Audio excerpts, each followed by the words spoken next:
بسم اللہ الرحمن الرحیم۔ السلام علیکم۔ صابر علی حاضر ہے تھنک ٹی وی میں پروگرام صاحب بات کے ساتھ۔ ناظرین، عید کی پیشگی مبارکباد ہم آپ کو پہلے ہی دے چکے تھے، اور عید کے پہلے روز ہم نے پروگرام نہیں کیا، ناغہ کیا، اس لیے کہ یقیناً مجھ سمیت اور ہمارے ٹیکنیکل اسٹاف سمیت آپ تمام بھی ہمارے جو ناظرین ہیں وہ بھی اپنے پیاروں کے ساتھ عید الفطر منانے میں مصروف رہے ہوں گے، عید کی خوشیاں ایک دوسرے کے ساتھ شیئر کر رہے ہوں گے، اور شیئر آپ نے یقیناً کی ہوں گی، خوشیاں آپ نے بانٹی ہوں گی، اور ہماری یہی دعا ہے کہ اللہ تعالیٰ آپ کو بھی، ہم سب کو اپنوں سے، اپنے پیاروں سے میل ملاپ رکھنے اور ایک دوسرے کے ساتھ خوشیاں بانٹنا جو ہے وہ ہمیشہ نصیب کرے، اور زیادہ سے زیادہ خوشیاں جو ہیں وہ آپ کے، ہمارے اور آپ کے جو پیارے ہیں ان سب کے حصے میں آئیں۔ تو ناظرین، آج عید کا دوسرا دن، یقیناً آپ نے بہت اچھے انداز میں اپنوں کے ساتھ عید منائی ہوگی، اور یقیناً آپ نے، کہا جاتا ہے، جس طرح بزرگ بھی کہتے ہیں کہ عید الفطر کے موقع پر یا کسی بھی خوشی کے موقع پر اپنے ان مرحومین کو بھی نہیں بھولنا چاہیے جنہوں نے، جو وجہ ہیں آپ کے وجود کی، آپ جو آج اتنے کامیاب انسان اگر ہیں دنیا میں، یا اتنی ترقی آپ نے کر لی ہے، کامیابیاں حاصل کی، تو یہ سب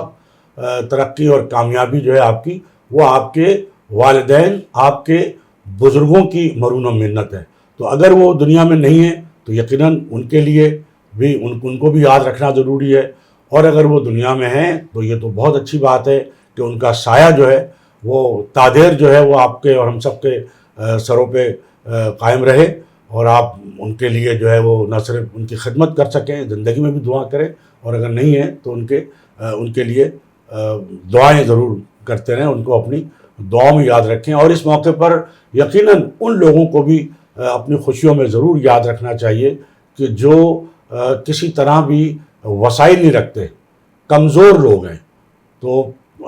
ویسے تو طاقتور لوگ جو ہے، میں بڑے طاقتور لوگوں کی بات کر رہا ہوں، ان کو تو اپنی ایک ان کی الگ دنیا ہے، وہ تو کیا یاد رکھتے ہوں گے کسی کمزور کو، وہ تو کمزور کو دبانے کے لیے ہی اپنا ہر دن استعمال کرتے ہوں گے، لیکن جو دوسرے لوگ ہیں یقیناً وہ اگر کوئی طاقت رکھتے ہیں تو وہ، یا ان کے ارد گرد جو کمزور لوگ ہیں، جو ظاہر ہے کہ جیسے کہنا چاہیے کہ مستحقین ہیں، غربا ہیں، مساکین ہیں، ان کا بھی ضرور خیال رکھنا چاہیے، ان کے بچوں کا بھی ضرور خیال رکھنا چاہیے، اور اپنی جانب سے جو کچھ بھی ہو سکتا ہے ان کے لیے ضرور کرنا چاہیے۔ تو ناظرین، یہ تو ظاہر ہے کہ عید کے حوالے سے ہم نے ایک بات کی۔ اب ہم ایک تو آپ سے بات کریں گے جو ملک میں اس وقت صورتحال ہے، وہ کہ ہمارے جو بلاگر ہیں، جو صحافی ہیں، جو دوسرے لوگ ہیں ٹیلی ویژن میں جہاں رنگا رنگ عید کے پروگرام جو ہے وہ پیش کیے جا رہے ہیں، تو وہاں ظاہر ہے کہ سیاست پہ بھی بات ہو رہی ہے۔ ایک نئی آڈیو لیک ہوئی ہے جس کو چیف جسٹس آف پاکستان کی جو ہے وہ مدر ان لا سے جوڑا جا رہا ہے، ساس سے جوڑا جا رہا ہے، اور اس پہ بڑی چیزیں آ رہی ہیں۔ وفاقی وزیر داخلہ رانا ثناءاللہ نے بھی کہا ہے کہ جی اس کا فرانزک آڈٹ ہونا چاہیے، اور اس کے ثابت ہو جائے تو کارروائی ہونی چاہیے۔ بات یہ ہے کہ، اور اس پہ عید کے موقع پر اس طرح کی یہ چیزیں جو ہے وہ سامنے آئی ہیں۔ بات یہ ہے کہ یہ واقعتاً جو ہے اس پہ بات کر رہے ہیں دوسرے ہمارے صحافی بھی، کہ یہ ایک ایسی پرائیویسی ہے کہ اس پر ریکارڈنگز نہیں ہونی چاہیے۔ بالکل صحیح بات ہے، لیکن اگر وہ سیاست پہ بات کر رہے ہیں، اگر وہ قانون پہ بات کر رہے ہیں، یا جو اس وقت جو ملک کی صورتحال ہے اس پر اگر وہ کوئی ایک دوسرے سے کمنٹس کر رہے ہیں، تو ظاہر ہے وہ تو نہیں کرنا چاہیے، کسی کی ذاتی گفتگو تو نہیں آنی چاہیے منظر عام پہ، لیکن اگر ملک کے حوالے سے جس سے کوئی ملک کو، قانون کو، ملک کے نظام کو جو ہے وہ اپنے اپنے انداز میں ڈسکس کیا جا رہا ہو، تو اس پہ ظاہر ہے کہ، لیکن بہرحال یہ بھی کہا جا رہا ہے کہ جناب ہر ایک کا یہ ایک حق ہے کہ وہ کوئی بھی سیاسی رائے رکھ سکتا ہے، کسی کے بارے میں بھی جو ہے وہ کسی کی سیاسی حمایت، چاہے وہ کسی کا بھی رشتہ دار ہو، لیکن اس کی اپنی ایک سیاسی سوچ ہو سکتی ہے، ایک سیاسی نظریہ ہو سکتا ہے، وہ کسی کا مخالف یا کسی کا حامی ہو سکتا ہے۔ تو اس سے قطع نظر جو ہے وہ چیزوں کو دیکھنا چاہیے۔ یہ بات بھی بالکل اپنی جگہ بالکل درست ہے کہ ہر ایک کی اپنی ایک سیاسی سوچ ہو سکتی ہے، تو کسی کی بھی سیاسی سوچ پر، اگر کوئی ملک میں جمہوری حکومت ہے، اگر ملک میں کوئی مارشل لا نہیں ہے، اگر کوئی اس طرح کا جو ہے جنگل کا قانون نہیں ہے، تو آئین اور قانون کے مطابق اگر کوئی اپنی کوئی سیاسی جو ہے سوچ رکھتا ہے، سیاسی حمایت کسی کی بھی کر سکتا ہے، تو اس پہ کسی قسم کی کوئی بات نہیں ہونی چاہیے۔ تو بہرحال اس حوالے سے بڑا چرچا ہے جو آڈیو لیک ہوئی ہے۔ پھر جو کہا جا رہا ہے کہ جی بس عید کا دن گزرے گا یا عید گزرے گی تو پھر ظاہر ہے یہ جو لڑائی جاری تھی پارلیمنٹ اور جوڈیشری کے درمیان، یا جوڈیشری کا جو ایک حصہ ہے، بڑا حصہ ہے، اس کے درمیان، تو وہ لڑائی تو جاری ہے اور سماعت ہونی ہے 28 اپریل کو۔ تو دیکھنا یہ ہے کہ 28 اپریل سے پہلے پہلے کیا تبدیلیاں آتی ہیں، کیا صورتحال سامنے آتی ہے، اور اس کے بعد کیا صورتحال بنتی ہے۔ پھر الیکشن جو ہے وہ 14 مئی کو ہوتے ہی نہیں ہوتے ہیں۔ ابھی تک تو جو ہر طرف سے جو یہی کہا جا رہا ہے کہ جناب 14 اگست یہی کہا جا رہا ہے کہ الیکشن ہوں گے ضرور، لیکن کب ہوں گے یہ ابھی کوئی یقین سے نہیں کہہ سکتا۔ تو دیکھنا یہ ہے کہ عدالت کا حکم وہ کہاں تک جو ہے وہ اس پر عمل ہوتا ہے، یا جو حکومت ہے اس کی جو اس کا جو ایک مطمع نظر ہے وہ اپنے مطمع نظر کے مطابق کس طرح صورتحال کو آگے بڑھاتی ہے۔ اس حوالے سے ایک یہ بھی سوشل میڈیا پہ بات چل رہی تھی کہ جناب جو سابق وزیر اعظم ہیں عمران خان صاحب، انہوں نے جو ایک اسٹیبلشمنٹ کے خلاف، فوج کے خلاف جو رویہ جو رکھا ہوا ہے وہ بڑا زبردست رویہ ہے۔ اور دیکھیں جی وہ بڑے ثابت قدم ہیں، اور یہ کہا جا رہا ہے لوگ ایک دوسرے سے نجی محفلوں میں بھی ڈسکس کریں کہ دیکھیں جی عمران خان صاحب نے جو ہے وہ کیسا ایک ڈٹ گئے فوج کے خلاف، کیسا ایک رویہ جو ہے بڑا انہوں نے بڑا رکھا ہوا ان کے خلاف۔ تو جب کسی نے یہ محفلوں میں سوال ہوتے ہیں تو کسی نے کہا جناب اگر کل کو فوج جو ہے یا اسٹیبلشمنٹ جو ہے وہ عمران خان صاحب کی حمایت کر دے اور عمران خان صاحب کی خواہش کے مطابق چیزوں کو لے کے آگے بڑھے، الیکشن کروانے میں ان کی مدد کرے، تو وہ تو پھر فوراً یو ٹرن لے لیں گے۔ پھر ان کا وہ جو رویہ ہے، وہ جو سخت، وہ جو ان کا ایک موقف ہے، وہ کہاں جائے گا، کیونکہ وہ تو ماہر ہے یو ٹرن لینے میں۔ تو یہ بات بھی بالکل درست ہے کہ جناب عمران خان صاحب صرف اس لیے فوج کے خلاف ڈٹے ہوئے یا اسٹیبلشمنٹ کے خلاف ڈٹے ہوئے اور ایک سخت موقف اختیار کیے ہوئے کہ ان کی حکومت چلی گئی ہے اور ان کی مرضی کے مطابق جو ہے وہ معاملات نہیں چل رہے ہیں، اسی لیے وہ کسی بھی سیاسی حکومت سے مذاکرات کرنے کی بجائے اپنی جو لائن ہے، جو اپنی ایک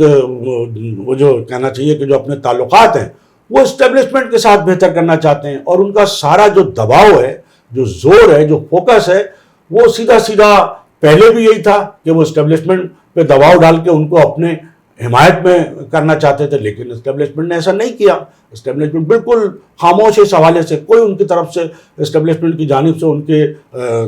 لاکھ دباؤ کے باوجود جو ہے انہوں نے کوئی اپنا ایسا نہیں دکھایا رویہ کہ جی وہ عمران خان صاحب کے دباؤ میں آ گئے ہوں۔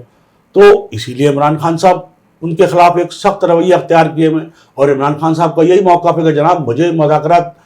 میں ان سے کیا کروں، یہ تو چور ڈاکو ہیں۔ یہ تو بیان ہی پورا یہی عمران خان صاحب کا کہ یہ تو سارے چور ڈاکو ہیں، پی ڈی ایم والے اور حکومت والے، اور یہ حکومت تو مسلط کی گئی ہے، اور اس کا الزام بھی وہ ظاہر ہے کہ اسٹیبلشمنٹ پر دیتے ہیں، فوج پر، سابق آرمی چیف پر دیتے ہیں۔ تو عمران خان صاحب ایک جانب تو ایک سخت رویہ اختیار کیے ہوئے، لیکن یہ بھی کہا جاتا ہے کہ جیسے ہی ان کو اگر کوئی ریلیف ملنا شروع ہو جائے اگر اسٹیبلشمنٹ کی طرف سے، تو وہ فوراً یو ٹرن لے لیں گے۔ اس حوالے سے جو بانی و قائد ایم کیو ایم ہے ان کے حوالے سے بھی بہت ساری باتیں کہ جی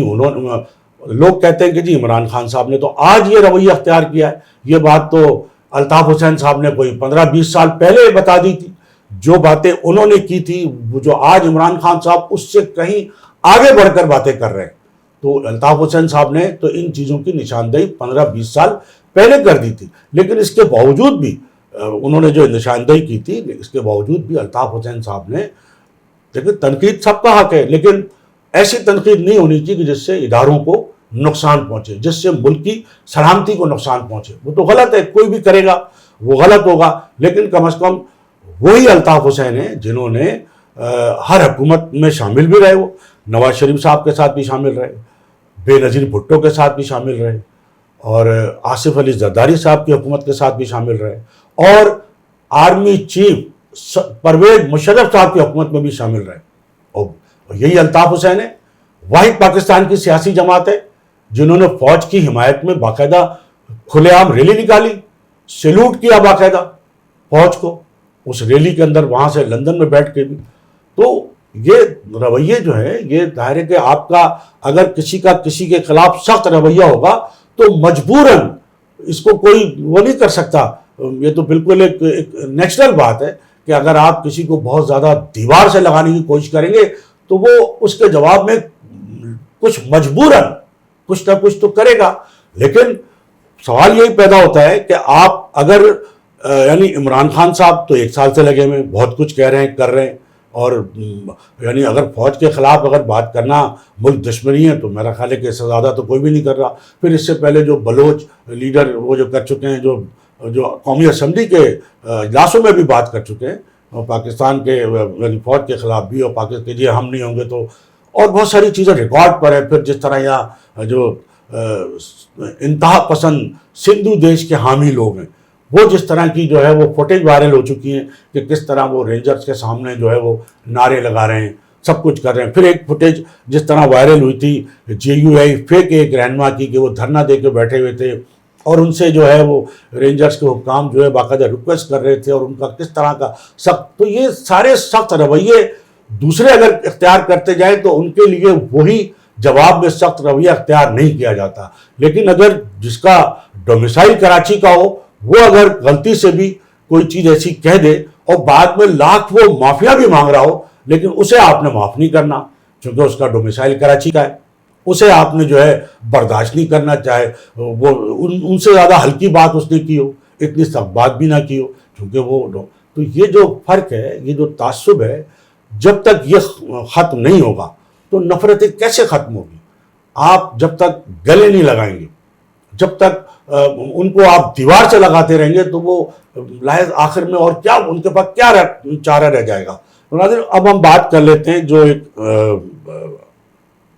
جو 14 مئی کو جو الیکشن ہے پنجاب اسمبلی کے، اور اس پر باقاعدہ جو سابق وزیر اعظم اور PTI کے چیئرمین ہیں عمران خان صاحب، انہوں نے گزشتہ آپ نے دیکھا کہ زمان پارک پہ کس طرح ایک ہجوم لگا رہتا تھا اور لوگ گھیرے رکھتے تھے، صبح بھی، شام بھی، رات بھی. تو وہ بتایا جاتا ہے کہ وہ بہت سارے لوگ تو وہ تھے اور ان کے حمایتی تھے ان کے کہ جو ٹکٹ حاصل کرنا چاہتے تھے، اور PTI کا ٹکٹ پنجاب اسمبلی کے جو متوقع الیکشن ہے اس کے حوالے سے. تو لیکن جیسے وہ ٹکٹوں کی تقسیم کا معاملہ جو ہے وہ مکمل ہوا، ختم ہوا، تو وہاں کا جو رش جو تھا، ہجوم جو تھا، وہ بھی چھٹ گیا. وہ بتایا جاتا ہے کہ بہت سارے لوگوں کو بڑی مایوسی ہوئی، اور بہت سارے لوگوں کو نہیں بلکہ جو بہت بڑے جو PTI کے جو جیسے کہتے ہیں کہ جو رہنما ہیں، مرکزی رہنما، جن میں ظاہر ہے کہ شاہ محمود قریشی وہ تو بہت زیادہ سینئر رہنما اور مرکزی رہنما، اور فواد چودھری صاحب، اور اس طرح کے ایک دو اور لوگ جن کو پنجاب اسمبلی کا جو متوقع الیکشن اس کا ٹکٹ نہیں ملا.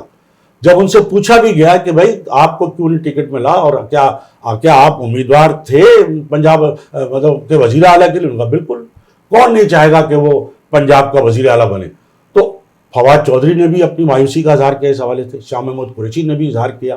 لیکن کہا جاتا ہے کہ عمران خان صاحب کو پتہ ہے کہ جو لوگ آج ان کے ساتھ کھڑے ہیں وہ دراصل ان کے ساتھ نہیں ہیں، وہ صرف موقع کی مناسبت سے ان کے ساتھ ہیں. اسی لیے عمران خان صاحب بڑے دور اندیشی کی وہ بھی نگاہ رکھتے ہیں. انہوں نے ان لوگوں کو پنجاب اسمبلی کا ٹکٹ نہیں دیے، خاص طور پر شاہ محمود قریشی کو اور فواد چودھری کو اور اس طرح کے ایک دو لوگوں کو جو پنجاب کی وزارت اعلیٰ کے مضبوط امیدوار ہیں، تاکہ یہ پنجاب کی وزارت اعلیٰ کا مسئلہ ہی ختم ہو جائے، ان کا نام ہی نہ آئے. اب یہ کہا جا رہا ہے کہ بھئی پھر اگر الیکشن ہو گئے تو PTI کا پنجاب کا وزیر اعلیٰ کون ہوگا؟ تو یہی باتیں سامنے ہو رہی کہ جناب وہی بزدار صاحب ہوں گے، کیونکہ بزدار صاحب کا مطلب یہ ہے کہ ان کا معاملہ جو ہے وہ بشرا بی بی سے جڑا ہوا ہے. پہلے بھی انہی کی وجہ سے وہ وزیر اعلیٰ تھے اور لاکھ ان پہ تنقید ہوتی تھی، کوئی ان کی کارکردگی نہیں ہے، کوئی ان کی گورننس نہیں ہے، لیکن ان کی سفارش بہت تگڑی ہے، یا ان کی ظاہر ہے کہ جس کی مرضی سے ان کو لگایا گیا تھا تو وہ مرضی آج بھی موجود ہے. تو یہی کہا جاتا ہے کہ ایک بار پھر وہ، لیکن مسئلہ پھر چودھری پرویز الہی کا آئے گا کہ وہ کہاں جائیں گے جو اب پارٹی کے صدر ہو گئے. تو بہت ساری، ایک تو یہ کہ اس حوالے سے PTI میں بھی بڑی اندر جو ہے کھچڑی تو پک رہی ہے، اور بہت سارے لوگوں کو مایوسی تو ہوئی ہے کہ خان صاحب ہم پہ اعتبار نہیں کر رہے. دوسری جانب وزیر اعظم شہباز شریف نے MQM پاکستان کے کنوینر ڈاکٹر خالد مقبول صدیقی سے ٹیلی فون پر رابطہ کیا، عید کی مبارکباد انہیں پیش کی اور باہمی دلچسپی کے امور پر بات کی۔ خالد مقبول صدیقی نے موقع سے فائدہ اٹھاتے ہوئے ایک بار پھر وزیر اعظم کی توجہ دلائی مردم شماری کے اوپر اور اپنے تحفظات کا اظہار کیا، جس پر وہ گزشتہ 2 مہینے سے اپنے تحفظات کا اظہار کر رہے ہیں۔ کئی ملاقاتیں کر چکے ہیں، کئی میٹنگیں کر چکے ہیں، لیکن ان کے تحفظات دور نہیں ہوئے ابھی تک۔ اور آج عید کے موقع پر بھی جب وزیر اعظم کا ٹیلی فون آیا تو انہوں نے وہی اپنے مردم شماری کے اوپر تحفظات کا اظہار کیا، تو وزیر اعظم صاحب نے ایک بار پھر یقین دہانی کرا دی کہ جی بالکل تحفظات دور کی جائیں گے۔ اب تحفظات تو جب دور ہوں گے جب 4 کروڑ کی کراچی کی آبادی جو ہے وہ کم از کم 3.5 کروڑ کی تو گنتی ہو۔ 4 کروڑ کی اگر نہ ہو تو 3.5 کروڑ کی تو لازمی گنتی ہونی چاہیے۔ اس کے مطابق کراچی کو فنڈز ملنے چاہیے، وسائل ملنے چاہیے، اختیارات ملنے چاہیے، تو وہ تو نہیں ہو رہا۔ وہ گنتی تو 2 کروڑ بھی پوری نہیں ہو رہی، تو وہی پرانی کی پرانی گنتی ہے۔ تو پھر وہی سوال آ جاتا ہے، لوگ یہی سوال اٹھاتے ہیں کہ بھائی جب آپ کی وہ یقین دہانی جو ہو رہی ہیں وہ صرف وہ یقین دہانیاں جو ہیں وہ صرف یقین دہانیاں ہیں، اس پر عمل درآمد کوئی نہیں ہو رہا، تو آپ پھر کیوں بیٹھے کیوں ہیں آپ؟ اور پھر آپ چاہتے ہیں کہ عوام جو ہے وہ آپ کا ساتھ بھی دے، تو عوام تو حکومت میں بیٹھے ہوئے تو آپ کا ساتھ نہیں دے سکتی کوئی، اور نہ آپ عوام سے کہہ سکتے ہیں کہ جی آپ باہر نکلو ہمارا ساتھ دو، اس لیے کہ آپ خود باہر نہیں نکل رہے حکومت سے۔ تو اس کے لیے بہت ضروری ہے کہ آپ کو یہ نہیں کہ آپ اپنا ایک پیر حکومت میں اور ایک پیر اپوزیشن میں رکھ کے پلڑنے میں رکھیں گے۔ جب تک آپ مکمل طور پر عوام کے ساتھ شامل نہیں ہوں گے، اب آپ دیکھیں نا کہ اس مردم شماری کے اوپر جماعت اسلامی مظاہرہ کرنے جا رہی ہے۔ پھر ایک مہاجر رابطہ کونسل کی جانب سے ایک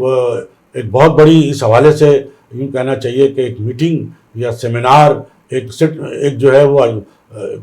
ایک میٹنگ منعقد کی جا رہی ہے، سیمینار منعقد کیا جا رہا ہے، جس میں تمام پارٹیوں سے لوگوں کو جو ہے وہ دعوت دی جا رہی ہے کہ جہاں ہر پارٹی کے لوگوں، پیپلز پارٹی بھی اس میں شامل ہے، MQM حقیقی کے آفاق احمد بھی شامل ہے، مہاجر گروپ تو ہیں ہی، تمام سیاسی پارٹیاں شامل ہیں۔ تو ایک ایسا سیمینار ٹائپ کی یا ایک نشست رکھی جا رہی ہے کہ جس میں صرف کراچی کی مردم شماری کے حوالے سے بات ہوگی اور کوئی بات نہیں ہوگی۔ اچھا اقدام ہے، یہ ہونا چاہیے، لیکن سوال وہی پیدا ہوتا ہے کہ MQM پاکستان جو اس وقت حکومت کا حصہ ہے، وہ سوائے حکومت کو ایک بیان دینے کے، ٹیلی فون پہ رابطہ کرنے کے یا مل کر تحفظات کا اظہار کرنے کے اور تو کوئی مطلب ہے۔ اگر آپ کی بات نہیں مانی جا رہی ہے، اگر آپ کے تحفظات دور نہیں کیے جا رہے ہیں، تو آپ پھر آئندہ کا لائحہ عمل تو دیں لوگوں کو، تو آئندہ کا لائحہ عمل پھر ہے کیا؟ تو حکومت اور اپوزیشن کے درمیان وہ جو ایک مذاکرات کرانے کی جو بات کی جا رہی تھی اور جماعت اسلامی کے امیر سراج الحق صاحب اس حوالے سے کوشش کر رہے تھے، تو انہوں نے عید کے موقع پر بھی جو ہے حکومت اور اپوزیشن کے لوگوں سے رابطے کیے ہیں، اور ان کی جو کوششیں ہیں اس حوالے سے وہ جاری ہیں۔ دیکھنا یہ ہے کہ وہ حکومت اور اپوزیشن کو ایک میز پر بٹھا پاتے ہیں نہیں بٹھا پاتے ہیں۔ اور خود سراج الحق صاحب کا بھی یہ موقف ہے کہ 14 مئی کو تو انتخابات نہیں ہونے چاہیے، اور ایک صوبے میں تو انتخابات نہیں، خود سراج الحق صاحب کا موقف ہے کہ جناب ایک صوبے میں تو نہیں، الیکشن ہوں گے تو پورے ملک میں ایک ساتھ ہوں گے اور ایک تاریخ ہوگی اور وہ سب مل کر بیٹھ کے طے کریں گے۔ تو اس حوالے سے یہی بات کی جا رہی ہے کہ جو ایک سپریم کورٹ نے جو ایک لچک دکھائی ہے کہ جناب سیاستداں آپس میں طے کر لیں، یعنی ایک جانب تو سپریم کورٹ نے ڈیٹ دے دی ہے 14 مئی اور کہا کہ یہ اگر ہم 14 مئی کو الیکشن نہیں کرائے تو آئین کی خلاف ورزی ہوگی، وہ کہ آئین کی خلاف ورزی پہلے ہی ہو چکی ہے۔ آئین کے مطابق جو 90 دن تھے وہ ختم ہو چکے ہیں، اور نگراں حکومت جو قائم ہوئی تھی ان کا بھی وقت جو ہے وہ ختم ہو چکا ہے۔ لیکن اس کے باوجود بھی جو سپریم کورٹ کا یہ کہنا ہے کہ جی سیاستداں مشاورت کر لیں، کوئی ڈیٹ رکھ لیں، تو پھر کیا آئین کی خلاف ورزی نہیں ہوگی؟ یہ مولانا فضل الرحمان صاحب کا بھی اس حوالے سے بڑا اہم بیان ہے۔ تو یہ ساری چیزوں کو دیکھنا ہوگا کہ اگر 14 مئی کو الیکشن سے پہلے اگر سیاستداں اپوزیشن حکومت بیٹھ جاتی ہے، کسی نئی تاریخ پہ اتفاق ہو جاتا ہے، تو پھر آئین کہاں جائے گا؟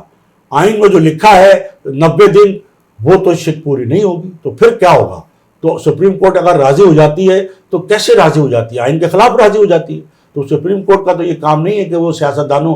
کو جو ہے وہ مشاورت کے ذریعے جو وہ فیصلے کرے۔ سپریم کورٹ کا فیصلہ تو آئین کے مطابق ہونا ہے، قانون کے مطابق ہونا ہے، نہ کہ کسی سیاسی جماعتوں کے مشاورت کے بعد ہونا ہے۔ تو یہ ہماری آج کی گفتگو، اور اس سے پہلے کہ میں آپ سے اجازت لوں، میری آپ سب کے لیے یہی دعا ہوگی کہ اللہ تعالیٰ آپ کو اپنے حفظ و امان میں رکھے، ہم سب کو اپنے حفظ و امان میں رکھے، حاسدوں کے حسد، شریوں کے شر اور بد نظروں کی بد نظری سے آپ سب کو بھی اور ہم کو بچائے رکھے، اور ہمیں اور آپ کو سب کو خوشیاں سمیٹنے اور خوشیاں بانٹنے کا موقع نصیب کرے۔ اس سے پہلے ناظرین کہ میں آج کی گفتگو کا اختتام کروں، میری آپ سے یہی ایک گزارش کہ آپ think T V HD channel کو سبسکرائب کر لیں، اپنے دوستوں میں شیئر کریں اور لائک کریں۔ اس کے ساتھ ہی آج کی اس نشست سے صابر علی کو اجازت، اللہ حافظ۔ تھنک ٹی وی HD کو سبسکرائب ضرور کر لیں اور بیل آئیکن کا بٹن دبائیں تاکہ ہماری نئی آنے والی ویڈیوز پر وقت آپ تک پہنچ سکیں۔ شکریہ۔